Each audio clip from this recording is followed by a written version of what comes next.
അപ്പോൾ നമ്മുടെ പുതിയൊരു വീഡിയോയിലേക്ക് സ്വാഗതം. നമ്മളുടെ ടാർഗറ്റ് പ്രകാരം, നമ്മളുടെ ഉദ്ദേശപ്രകാരം 5ാമത്തെ ബദരി ക്ഷേത്രത്തിൽ നമ്മൾ എത്തിയിട്ടോ. നമുക്കതിൽ വലിയ സന്തോഷമുണ്ട്. കാരണം വിചാരിച്ച മാതിരിയൊന്നും ഹിമാലയത്തിലാണ്, വിചാരിച്ചൊന്നും മുഴുവൻ നടപ്പാക്കാൻ കഴിഞ്ഞോളന്നില്ല. എങ്കിലും നമുക്ക് 5ാമത്തെ ബദരി ക്ഷേത്രത്തിലെത്തി. നമ്മൾ ബാക്കി 4 ബദരി ക്ഷേത്രങ്ങളിലെ നമ്മൾ കണ്ടു. 5ാമത്തെ ബദരി ക്ഷേത്രമാണ് ആദി ബദരി. അപ്പോൾ ആദി ബദരി ക്ഷേത്രവും മറ്റേ 2 പ്രയാഗുകളും നമുക്ക് ബാക്കിയുണ്ട്. അതും കൂടി നമുക്ക് കംപ്ലീറ്റ് ചെയ്യാൻ കഴിയുമെന്നാണ് നമ്മൾ പ്രതീക്ഷിക്കുന്നത്. അതിൻ്റെ എല്ലാം കാഴ്ചകളിലേക്കായിട്ട് നിങ്ങൾ സ്നേഹപൂർവ്വം ഞാൻ സ്വാഗതം ചെയ്തു ക്ഷണിക്കുന്നു.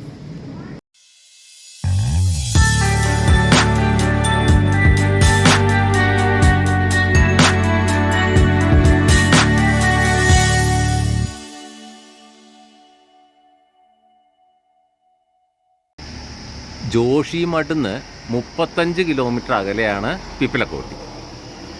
പിപ്പിലക്കോട്ടിയിൽ നിന്ന് 35 കിലോമീറ്റർ വീണ്ടും പോന്നാൽ എത്തുന്ന ഒരു സ്ഥലമാണ് ഭാഗുണ്ട. അവിടെയാണ് ഞങ്ങൾ ഹോട്ടൽ എടുത്തിരിക്കുന്നത്. നോക്കൂ അതിൻ്റെ ഭംഗി. റോഡുകൾ ഇങ്ങനെ വളഞ്ഞ് പോകുന്നതും നല്ല രസമായിട്ട് കാണാം. മേഘങ്ങളും കോടാമഞ്ഞയും എല്ലാം നമുക്ക് അടുത്ത് കാണാം. ഈ ഹോട്ടലിൻ്റെ പേര് Kedar Dev's hotel and restaurant എന്നാണ്. ഭേദപ്പെട്ടൊരു ഹോട്ടലാണ്. നമ്മൾ പിൽഗ്രിമേജുകാർക്ക് അതൊന്നും വലിയ പ്രശ്നമില്ലാത്തതാണെങ്കിൽ ശരി, കുറച്ച് സ്റ്റാൻഡേർഡുള്ള ഹോട്ടലാണ്. പിൽഗ്രിമേജിൽ നമ്മൾ കംഫർട്ട് പ്രതീക്ഷിക്കരുത് പല സ്ഥലത്തുനിന്നും. വലിയൊരു ബാൽക്കണി ഉണ്ട്, ഓരോ മുറിക്കും ബാൽക്കണി ഉണ്ട്. അത്യാവശ്യം വലിയ ഭേദപ്പെട്ടൊരു സെറ്റപ്പാണ് മുറിക്കുള്ളത്. ആദി ബദരി ക്ഷേത്രത്തിൻ്റെ കാഴ്ചകളാണ് നമ്മൾ കണ്ടുകൊണ്ടിരിക്കുന്നത് കേട്ടോ. നമ്മൾ താമസിക്കുന്ന ഹോട്ടലിൽ നിന്ന് 10 കിലോമീറ്റർ പോയാൽ കർണപ്രയാഗ എന്ന സ്ഥലത്തെത്തും. അവിടുന്ന് ഹരിദ്വാർ ബദരി റോട്ടിൽ നിന്ന് ഇങ്ങോട്ട് ആദി ബദരി റോട്ടിലേക്ക് തിരിച്ചു വന്നാൽ ഒരു 16 കിലോമീറ്റർ കൂടി പോന്നാൽ ആദി ബദരി എത്തും. ഇടുങ്ങിയ റോഡാണ്.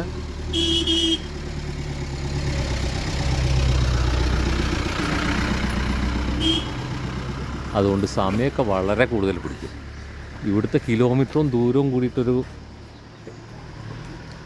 താരതമ്യം ഇല്ല കേട്ടോ. ഇവിടുന്ന് നൈനിറ്റാലിലേക്ക് 20 കിലോമീറ്ററേ ഉള്ളൂ. പക്ഷേ 3 മണിക്കൂറോളം യാത്ര വേണ്ടി. അപ്പോൾ നമുക്ക് അമ്പലത്തിലേക്ക് കിടക്കാം. ആദി ബദരി ക്ഷേത്രം നമ്മളുടെ 5ാമത്തെ ബദരി ക്ഷേത്രം. ആദ്യം തന്നെ പരമശിവൻ ഭഗവാനാണ് ഇവിടെ ഉള്ളത്. ഭഗവാനെ നമുക്ക് വണങ്ങാം. ഇതൊരു അമ്പല സമുച്ചയമാണ് കേട്ടോ. 16 അമ്പലങ്ങളും മറ്റുണ്ട്. രാമലക്ഷ്മണനും സീതാദേവിയും കൂടിയിട്ടുള്ളതാണ് ഇവിടുത്തെ പ്രതിഷ്ഠ. നല്ല രസമുള്ളൊരു ചൈതന്യമുള്ള അമ്പലം ആണ് കേട്ടോ. എത്ര അമ്പലങ്ങളാണെന്നറിയോ? 16 മറ്റുണ്ടെന്നാണ് കണ്ടത്. ആർക്കിയോളജി വകുപ്പാണ് ഇത് മെയിൻറ്റെയിൻ ചെയ്യണത്.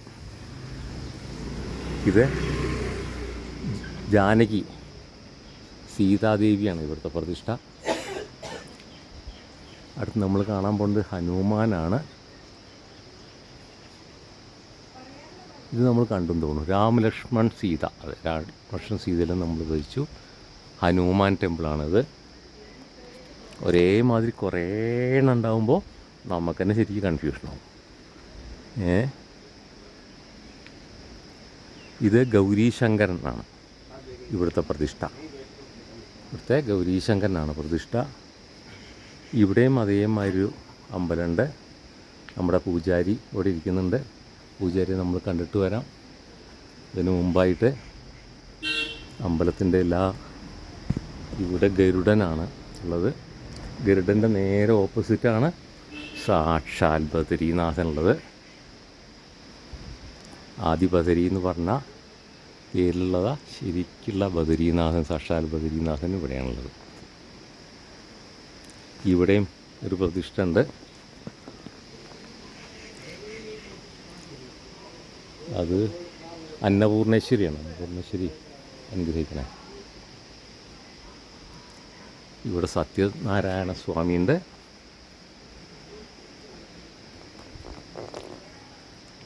ഇവിടെ ലക്ഷ്മീനാരായണ സ്വാമിയുണ്ട്. ഇവിടെ ചക്രഭാനുണ്ട്. ചക്രഭാൻ എന്നാണ് എഴുതിയിരിക്കുന്നത്. നമുക്ക് പ്രദക്ഷിണമായിട്ട് വരാം.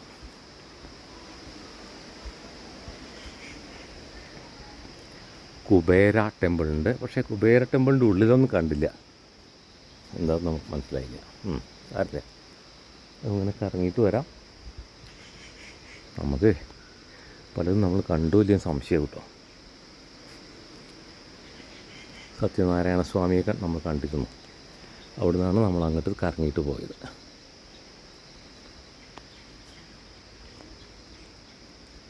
എത്രയോ അമ്പല സമുച്ചയങ്ങളാണ് അല്ലേ? അതെ പറഞ്ഞു. നമ്മുടെ പൂജാരിയോട് നമുക്ക് രണ്ട് വാക്ക് സംസാരിക്കാനുണ്ട്. അദ്ദേഹം നമ്മളെ ക്ഷണിക്കുന്നുണ്ട്. അമ്പലത്തിൻ്റെ കാഴ്ചകൾ കണ്ടതിന് ശേഷം അങ്ങോട്ട് പോകാൻ വെച്ചിട്ടാണ്. ഇവിടെ കാളിദേവിയാണ് പ്രതിഷ്ഠ.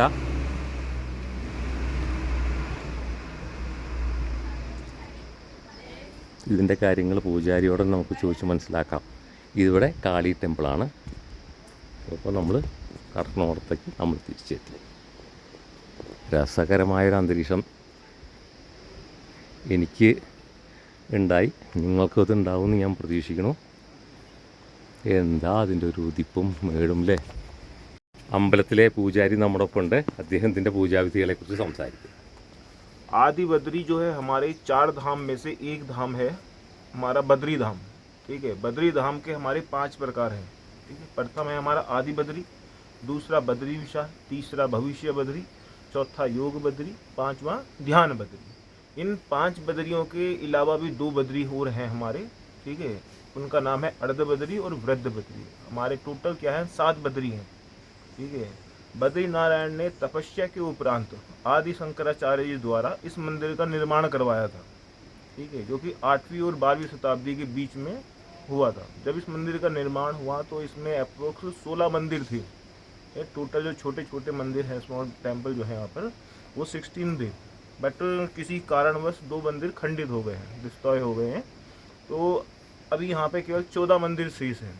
ठीक है, जिसमें विष्णु भगवान का जो टेम्पल है वो प्रमुख टेम्पल है। ठीक है सर, यहाँ डेली अभिषेक होता है, जैसे बद्री विशाल में होता है। डेली अभिषेक होता है, तिलक चंदन होता है। विष्णु भगवान के साथ साथ जितने हमारे यहाँ पे गॉड हैं, ये शिवालय हो, चाहे काली माता हो, हनुमान जी हो, चाहे गरुड़ देवता हो, चाहे लक्ष्मी नारायण सत्यनारायण, सबका डेली इनका अभिषेक होता है, तिलक चंदन होता है, फिर इनको वस्त्र पहनाए जाते हैं। फिर यहाँ पे पूजा पाठ स्तुति जो होती है वो रेगुलर बेस पे होती है। ठीक है, मॉर्निंग में यहाँ पे एक बाल भोग लगाया जाता है। उसमें कुछ भी हो जाता है, मिठाई हो या मिश्री हो, ठीक है, या फिर कोई भी फल हो, बाल भोग। उसके बाद 10-11 बजे के आसपास यहाँ पे अनाज का भोग लगता है। ठीक है, वो बस हम ही लोग लगा सकते हैं और कोई नहीं लगाता यहाँ पर।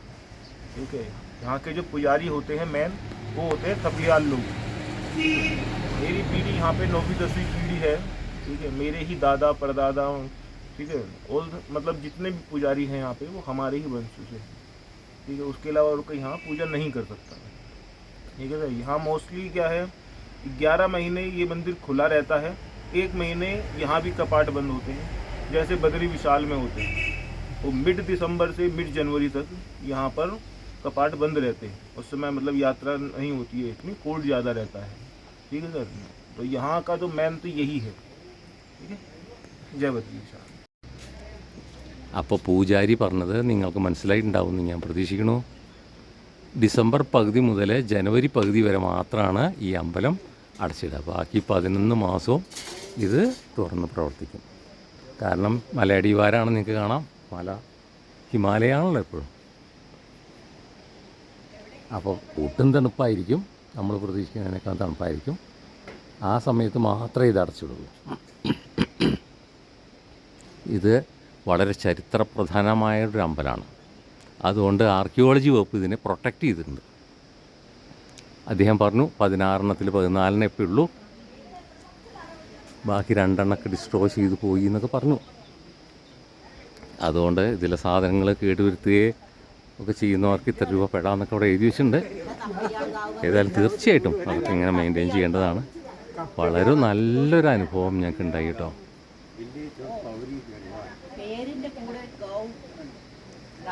വളരെ നല്ലൊരു അന്തരീക്ഷവും നല്ലൊരു ആംബിയൻസും നമുക്ക് നല്ലൊരു പോസിറ്റീവ് എനർജിയും കിട്ടിയെന്ന് പറയാതിരിക്കാൻ വയ്യ. വളരെ സന്തോഷമായി നമുക്ക്. ക്ഷേത്രത്തിൻ്റെ ഒരു 250-300 മീറ്റർ പോന്നാൽ ഇവിടെ റെസ്റ്റ് ഹൗസ് ഉണ്ട്. Tourist rest house Adibadri. അത്യാവശ്യം ഭേദപ്പെട്ട ഹോട്ടലാണ് കേട്ടോ. അപ്പോൾ ഇവിടെ ഒന്ന് താമസിക്കാൻ കഴിയും. ഇപ്പോൾ നമ്മൾ ഇന്നലെ അവിടെ താമസിക്കുന്നതിന് പകരം നമുക്ക് വേണമെങ്കിൽ ഇവിടെ വന്നിട്ടും കുറച്ചും കൂടി നേരത്തെ വന്നിരുന്നെങ്കിൽ ഇവിടെ വന്നിട്ടും താമസിക്കാൻ കഴിയുമായിരുന്നു. എന്നാൽ ഇത് ഇവിടുന്ന് ആദിബദരി കഴിഞ്ഞ് നമുക്ക് കർണപ്രയാലിക്കും പോകാൻ കഴിയും. പക്ഷേ ഇന്നലെ നമ്മൾ ക്യാമ്പ് ചെയ്ത സ്ഥലവും വളരെ ഗംഭീരമായിരുന്നു. ഇവിടെയും അതിഗംഭീരമാണ് അല്ലേ? അതിൻ്റെ കാഴ്ചകളാണ് ഇതൊക്കെ. ഓൺലൈനായിട്ട് ബുക്ക് ചെയ്യാൻ കഴിയുമായിരിക്കും. ടൂറിസ്റ്റ് റെസ്റ്റ് ഹൗസ് അല്ലേ, അത് ഓൺലൈനായിട്ട് ബുക്ക് ചെയ്യാൻ കഴിയുമായിരിക്കും. ഒരു നായ വരുന്നുണ്ട്. ഇവിടെ നായ്ക്കൾ വളരെ സമാധാനപ്രിയരാ. ആൾക്കാരെ പേടിപ്പിക്കുകയൊന്നും ചെയ്യില്ല. അപ്പോൾ നമ്മൾ അടുത്ത് കാണാൻ പോകുന്നത് കർണപ്രയാഗയാണ്. സ്ഥലത്തിൻ്റെ പേരും കർണപ്രയാഗ തന്നെയാണ്. ചൗക്കി ബസാർ കാര്യ എന്തൊക്കെയോ ബസാർ കർണപ്രയാഗ ഇതല്ല പോലീസിൻ്റെ അറിയിപ്പ്. കർണപ്രയാഗിലേക്ക് വഴി കയറ്റാണ് കാണുന്നത്. എങ്ങനെ കയറ്റം കയറണമെന്ന് മനസ്സിലായില്ല. പോവാം, കയറ്റം കയറി നോക്കാം.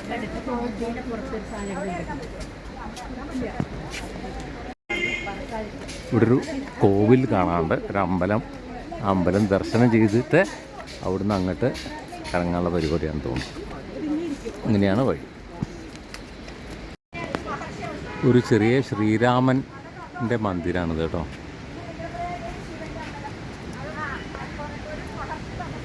അവിടെയും ദേവതയുടെയും കൃഷ്ണ ഭഗവാന്റെയൊക്കെ ഒരമ്പലമുണ്ട്. ആദ്യം ഇവിടെ തൊഴുതിട്ട് നമുക്ക് അങ്ങോട്ട് മുകളിലേക്ക് പോകാം. ശ്രീരാമനും ലക്ഷ്മണനും സീതയും കൂടിയിട്ടുള്ള അമ്പലമാണത്.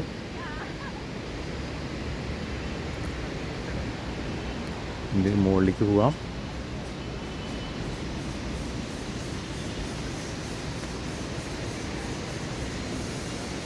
ഇവിടെ ഈ അറ്റത്ത് ക്ഷേത്രപാലനും മറ്റേ പുറത്ത് ശ്രീകൃഷ്ണനുമാണുള്ളത്. രസമുള്ളൊരു പാറക്കെട്ടിൻ്റെ ഉള്ളിലാണ്. അതുകൊണ്ട് രസമുള്ളൊരു അന്തരീക്ഷമാണ് പൊതുവെ ഉള്ളത്. നേരെ ഫേസ് ചെയ്ത് കാണുന്നത് കർണനാണ്. കർണൻ ഭഗവാനെ പ്രസാദിപ്പിക്കുന്നതാണ്. സൈഡിലാണ് കൃഷ്ണൻ്റെ അമ്പലം, കൃഷ്ണൻ്റെ പ്രതിഷ്ഠ. കൃഷ്ണനും കർണനുമാണ് ഇവിടുത്തെ പ്രതിഷ്ഠ.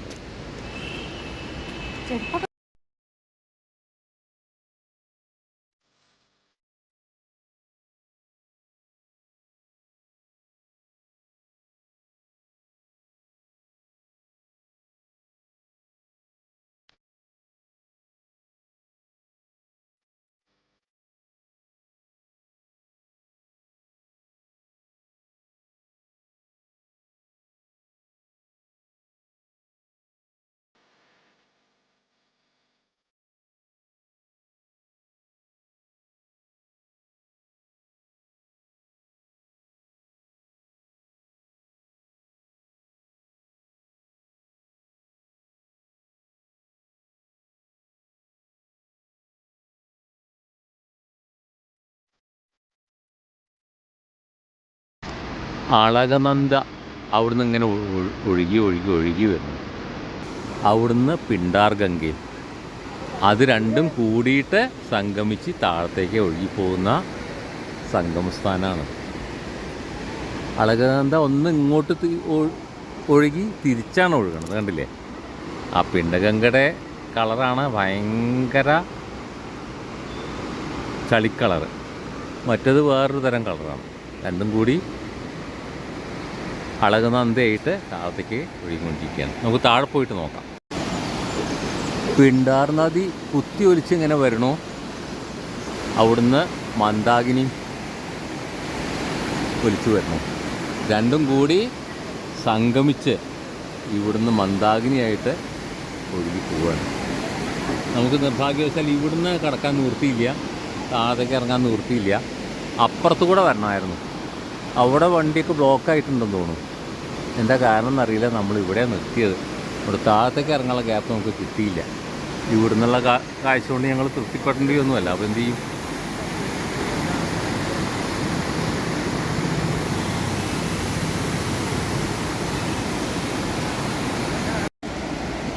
എന്താണ് കർണപ്രയാഗയുടെ പ്രാധാന്യം? പിണ്ടാർ ഗ്ലേഷ്യേഴ്സ് എന്ന് പറയുന്ന പിണ്ടാർ നദി, ബദരീനാഥ് എന്ന് പറയുന്ന അളകനന്ദി കൂടിച്ചേർന്ന സ്ഥലമാണ് കർണപ്രയാഗ.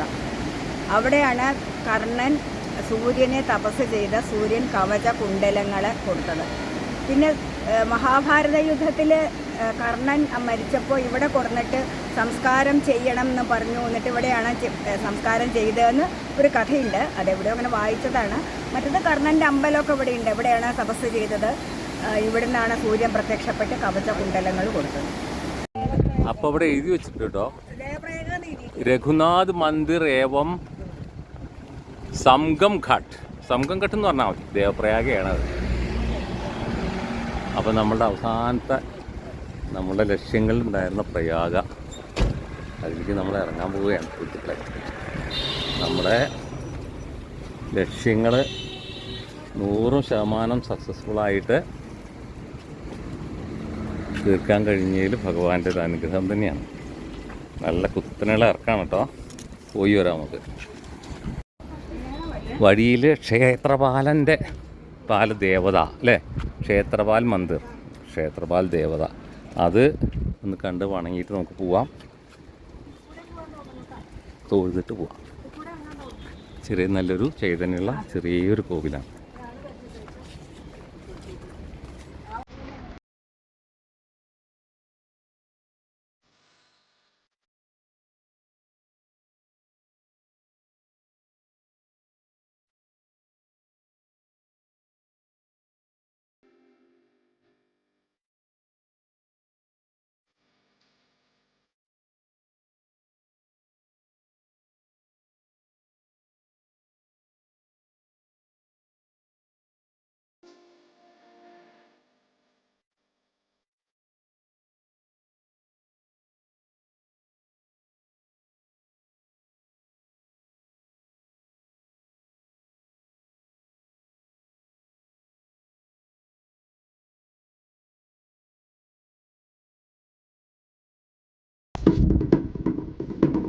ഇവിടെ ശ്രീരാമൻ്റെ ചെറിയൊരു കോവിലുണ്ട്.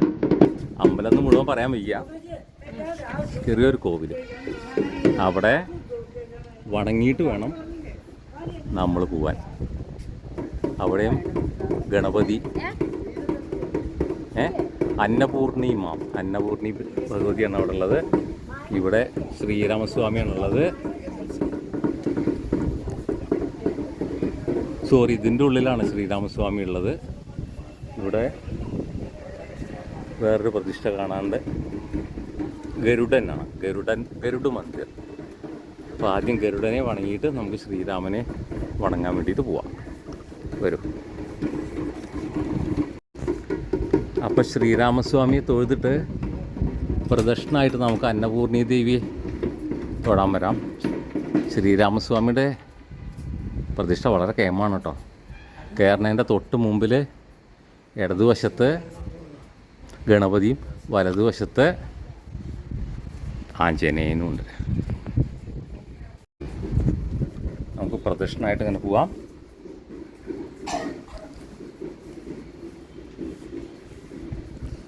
ഓണിപ്പടി ഇറങ്ങിയിട്ട് ഇങ്ങോട്ടും ഒരു വരവുണ്ട്. എന്തുകൊണ്ട് മുകളിൽ നിന്ന് അവിടെ എന്തോ ആഞ്ജനേയൻ്റെയും മഹാലക്ഷ്മിയുടെയും മഹാവിഷ്ണുവിൻ്റെയും സരസ്വതിയുടെയൊക്കെ ഫോട്ടോ കാണുന്നുണ്ട്. എൻ്റെ ഓഫീസായിരിക്കാനാണ് സാധ്യത. അമ്പലമാവില്ല, കാരണം അത് അടച്ചിട്ടുണ്ട്.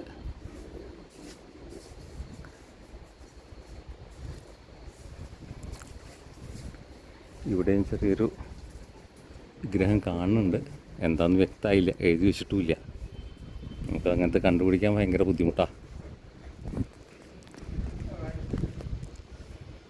ഏതായാലും നമ്മൾ പോയ മാതിരി പ്രദക്ഷിണമായിട്ട് തിരിച്ചു വന്നു.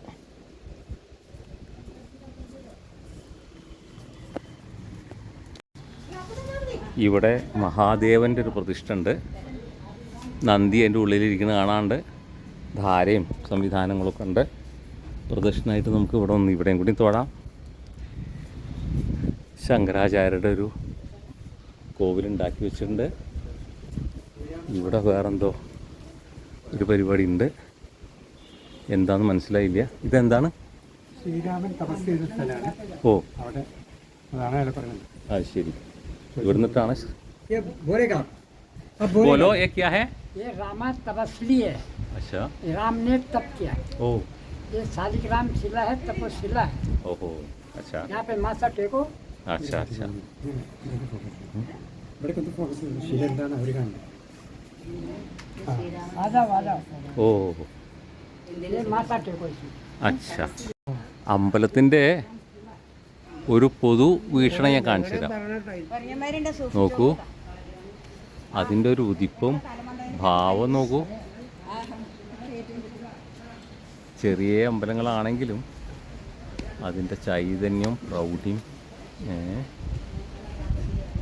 അതിൻ്റെ ഒരു നല്ലൊരു ഭക്തിയുടെ അന്തരീക്ഷം നമുക്ക് തരുന്നുണ്ട്.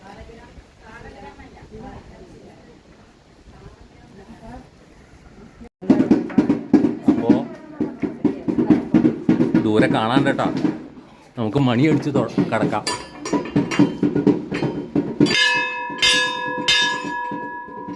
മണിയടിച്ചിട്ട് ഇറങ്ങാം. നമുക്ക് ഇറങ്ങിയിട്ട് പോയി താഴെ ഇറങ്ങിയിട്ട് എൻ്റെ കാഴ്ചകൾ കാണാം. അപ്പോൾ നമ്മൾ ദേവസംഗമത്തിൽ എത്തിയിട്ടോ. സംഗം ഘാട്ട്, ദേവപ്രയാഗ, അതിൻ്റെ കാഴ്ചകളാണ് നമ്മൾ കാണാൻ പോണത്. നമ്മൾ രണ്ട് പ്രയാഗകളാണ് ഏറ്റവും കേമന്മാരായിട്ടുള്ളത്. ഒന്ന് രുദ്രപ്രയാഗയും ഒന്ന് ദേവപ്രയാഗയും. ഏറ്റവും പ്രധാനപ്പെട്ട പ്രയാഗയിലാണ് രുദ്രപ്രയാഗ. നമ്മൾ ആദ്യത്തെ ദിവസം കവർ ചെയ്തു. രണ്ടാമത്തെ ദിവസം, ഏറ്റവും അവസാനത്തെ ദിവസമാണ് ദേവപ്രയാഗ കവർ ചെയ്യുന്നത്. ഏതായാലും അതിൻ്റെ കാഴ്ചകൾ നിങ്ങൾക്ക് ഞാൻ ഷെയർ ചെയ്യാം. ഞാൻ അങ്ങോട്ട് ഇറങ്ങട്ടെ. അങ്ങനെ നമ്മൾ ദേവപ്രയാഗയിലെ ഏറ്റവും അവസാനത്തെ കോർണറിലെത്തി. ഓ, ये ഭാഗീരഥി. അച്ഛാ, ഗംഗോത്രിയിൽ നിന്ന് ഒലിച്ചു വരുന്ന ഭാഗീരഥി എന്നുള്ള നദിയാണ് ഇത്. ഭാഗീരഥി എന്ന് പറഞ്ഞ നദി എന്ന് പറഞ്ഞാൽ ഭഗീരഥൻ തപസ് ചെയ്ത് ചരിത്രം അറിയാലോ. ശിവ മഹാദേവൻ്റെ ജടയിൽ നിന്ന് ഒഴുക്കി കൊണ്ടുവരുന്ന നദിയാണ് ഭാഗീരഥി. ശരിക്കും ഭാഗീരഥി നദി തന്നെയാണ് ഗംഗ. ഇവിടെ ചേരുന്നത് ബദരീന്ന് നിരവധി പ്രയാഗകൾ കടന്നു വരുന്ന അളകനന്ദിയും രണ്ടും കൂടിയിട്ട് വരുന്ന സംഗമസ്ഥാനമാണ് ഇത്. ഈ ദേവഭൂമിയിലെ ഏറ്റവും പ്രധാനപ്പെട്ട സംഗമസ്ഥാനമാണ് ഇത്. ഉത്തരാഖണ്ഡ് മുഴുവൻ ദേവഭൂമിയാണ്. ആ ദേവഭൂമിയിൽ തന്നെ ഏറ്റവും പ്രധാനപ്പെട്ടൊരു കാഴ്ചയാണ് ഈ കാഴ്ച. അപ്പോൾ നമ്മൾ ഈ വഴി വന്നാൽ എന്തായാലും നമുക്ക് വരാതിരിക്കാൻ കഴിയാത്തൊരു സ്ഥലമാണത്. സാധാരണഗതിയിൽ ടൂർ ഓപ്പറേറ്റർമാരൊക്കെ ആണെങ്കിൽ നമുക്ക് മുകളിൽ കണ്ടില്ലേ, അങ്ങേ അറ്റത്ത് മുകളിലാണ് നമ്മുടെ റോഡ്. അപ്പോൾ അവിടുന്ന് കാണാൻ മാത്രമേ പലപ്പോഴും കഴിയുള്ളൂ. രുദ്രപ്രയാഗ നമുക്ക് അങ്ങനെ കഴിഞ്ഞുള്ളൂ. കാരണം അത് എപ്പോഴും അങ്ങനെ ചെയ്യാൻ കഴിയുള്ളൂ. കാരണം പുറത്തേക്ക് ഇറങ്ങണ സ്ഥലത്ത് വണ്ടികളൊന്നും പാർക്ക് ചെയ്യാൻ സമ്മതിക്കില്ല. അപ്പോൾ ദേവപ്രയാഗയുടെ കാഴ്ചകളാണ് ഈ രണ്ട് നദികളും കൂടിയിട്ട്. ഇനി ഇവിടുന്ന് അങ്ങോട്ട് ഗംഗ എന്നുള്ള പേരിൽ മാത്രമാണ് അറിയപ്പെടുക. സാക്ഷാൽ ഗംഗ, ഹരിദ്വാറിലെത്തുന്ന ഗംഗ ആ നദിയായിട്ട് ഇവിടുന്ന് ഇങ്ങനെ മാറിയിട്ട് വരും.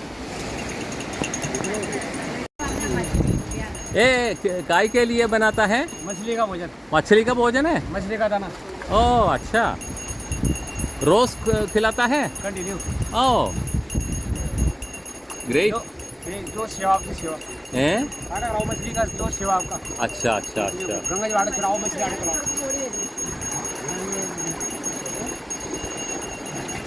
खिलाओ। डालो आपकी तरफ से। हैं?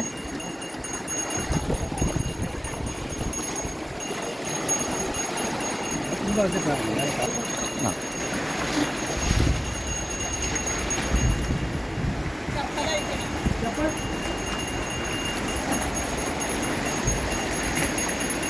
ഒന്ന് രണ്ടെണ്ണം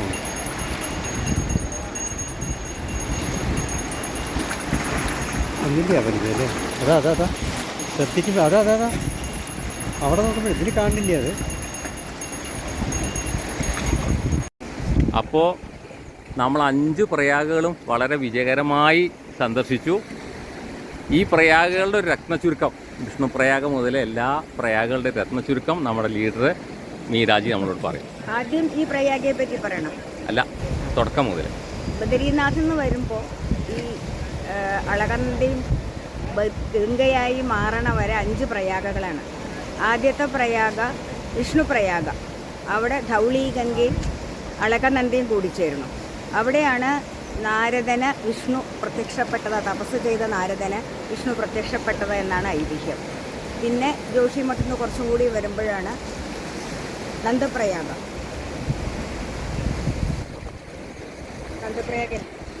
നന്ദപ്രയാഗ നന്ദാകിനി എന്നാണ് മാല. നന്ദാകിനി അതായത് നന്ദകൂന്തി പർവ്വതത്തിൽ നിന്ന് പുറപ്പെടുന്ന നന്ദാകിനിയും അളകനന്ദിയും കൂടിച്ചേരുന്നു. അതിൻ്റെ തീരത്താണ് നന്ദഗോപുര സന്തതി ഉണ്ടാവാൻ വേണ്ടി തപസ് ചെയ്തിട്ട് ശ്രീകൃഷ്ണ ഭഗവാൻ മകനായി പിറന്നത് എന്നൊരു ഐതിഹ്യമുണ്ട്.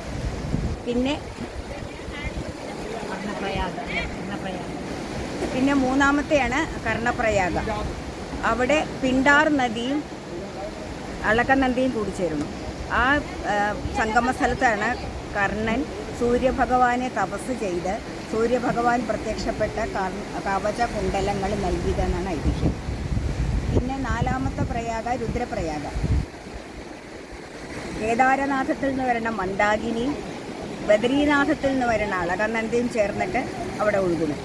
കേദാരനാഥത്തിൽ നിന്ന് വരുന്ന മന്ദാകിനി ആണ് മന്ദാകിനി. അവിടെയാണ് ആ രുദ്രപ്രയാഗയിലാണ് നാരദൻ തപസ് ചെയ്തപ്പോൾ ശിവൻ പ്രത്യക്ഷപ്പെട്ട് അനുഗ്രഹിച്ചതെന്നാണ് ഐതിഹ്യം. അത് കഴിഞ്ഞ് 5ാമത്തെ പ്രയാഗയാണ് ദേവപ്രയാഗ. ഗംഗോത്രി എന്ന് പറയുന്ന ഭാഗീരഥിയും ബദ്രീനാഥത്തു നിന്ന് വരുന്ന അളകനന്ദിയും കൂടി ചേർന്ന് ഗംഗയായി ഒഴുകുന്നു. വേറെ ഒരു ഇതിൽ പറയുകയാണെങ്കിൽ ഭാഗീരഥി ഗംഗ തന്നെയാണ്. ഭാഗീരഥിയിൽ അളകനന്ദ ചേർന്ന് വലുതായി ഗംഗയായി സമുദ്രം നോക്കി പോവുകയാണ്. ഇത് ഇവിടുത്തെ ഒരു സ്കൂളാണ് കേട്ടോ. പബ്ലിക് സ്കൂള്, ഇംഗ്ലീഷ് മീഡിയം സ്കൂളാണ്. നമ്മുടെ ദേവപ്രയാഗയുടെ നേരെ മുമ്പിലുള്ളതാണ്. ഒന്നുമില്ല, ഞാൻ വെറുതെ സ്കൂളിൻ്റെ ഒരു കണ്ടീഷൻ കാണിച്ചു തരാൻ വേണ്ടിയിട്ടാണ്. 1 മുതൽ 4 വരെയാണെന്ന് തോന്നുന്നു. നഴ്സറി ടു 7, 8 ഒന്നിച്ച് ഏകാധ്യാപക വിദ്യാലയമാണ്. ഒരാൾ വാതിൽക്കിരുന്ന് മൊബൈൽ നോക്കുന്നുണ്ട്. അതുതന്നെയാണ് ഒരേ ഒരു മാഷ്. വെറുതെ എല്ലാ ആൾക്കാരും ഇങ്ങനെയൊക്കെ ആവണത്, ഇവിടുത്തെ കുട്ടികളും വലിയ ആൾക്കാരും അല്ലേ. ഇംഗ്ലീഷ് സ്കൂളിൻ്റെ, മീഡിയം സ്കൂളിൻ്റെ സ്ഥിതിയാണപ്പോൾ.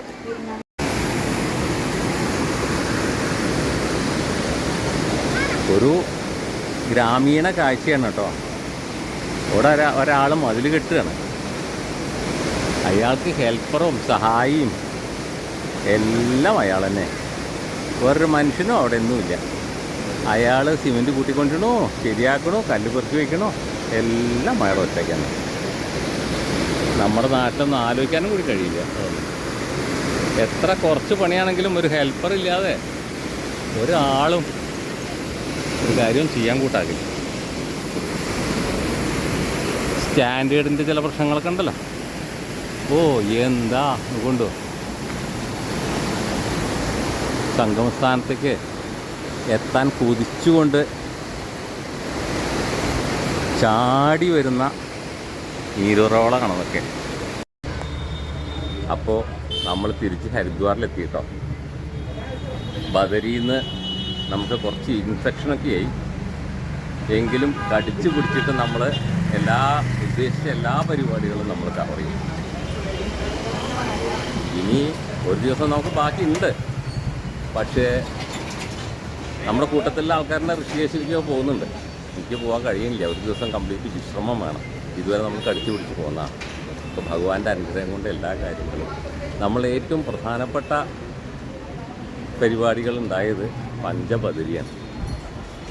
അതാരും ഇതുവരെ പോയിട്ടുണ്ടാവില്ല. 5 ബദരി ധാമുകളും നമ്മൾ സന്ദർശിക്കാൻ നമുക്ക് കഴിഞ്ഞു. അതേമാതിരി 2 കേദാരങ്ങളും നമുക്ക് സന്ദർശിക്കാൻ കഴിഞ്ഞു.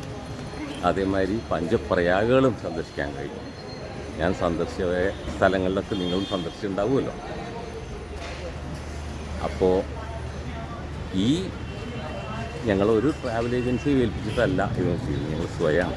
ഞങ്ങളെന്ന് പറഞ്ഞാൽ പോരാ, ഞങ്ങളുടെ ഗ്രൂപ്പ് ലീഡർ മീരാജിയുടെ മാസങ്ങളോളം നീണ്ടു നിന്ന യജ്ഞമാണ് ഈ കാര്യങ്ങൾക്ക് മുഴുവൻ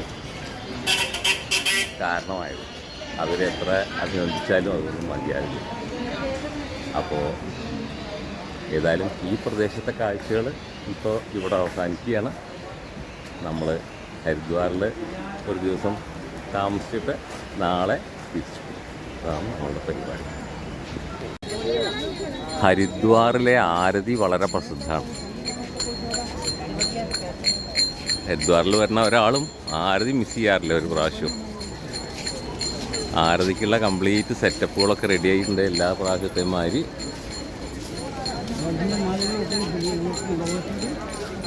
എല്ലാ ദിവസവും ഭയങ്കര പാക്കഡ് ആവും. ഈ പ്രാവശ്യം വലിയ വ്യത്യാസമൊന്നും കാണാനില്ല. നല്ല സ്ഥലത്ത് ഇരുന്നാൽ നല്ല കാഴ്ചകൾ നമുക്ക് കാണാൻ കഴിയും. ആയിരങ്ങളാണ് ഓരോ ദിവസവും ആരതി കാണാൻ വരിക.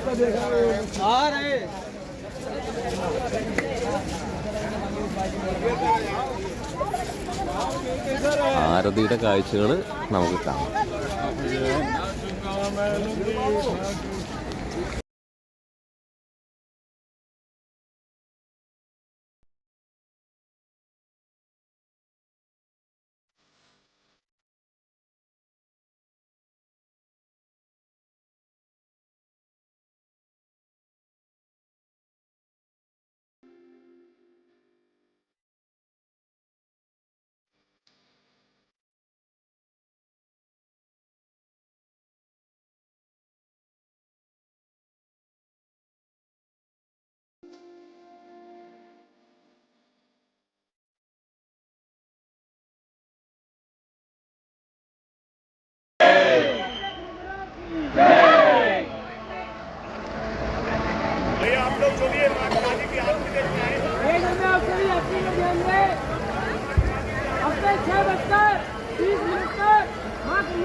അപ്പോൾ ഈ വീഡിയോ നിങ്ങൾക്ക് ഇഷ്ടമായി എന്ന് പ്രതീക്ഷിക്കുന്നു.